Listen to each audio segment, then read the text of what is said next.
చేప పడితే నీ కంటటి ఊపా ఒడిలో బంగారు చేప పడితే నీ కంటటి ఊపా తడిలో అందాల పాప పడితే పులుసవుతది చేప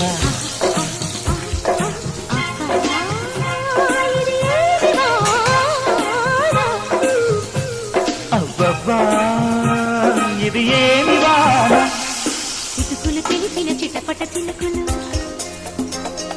పిటపిటలాడిన పరువపు తడుకులు ఆహా ఆహా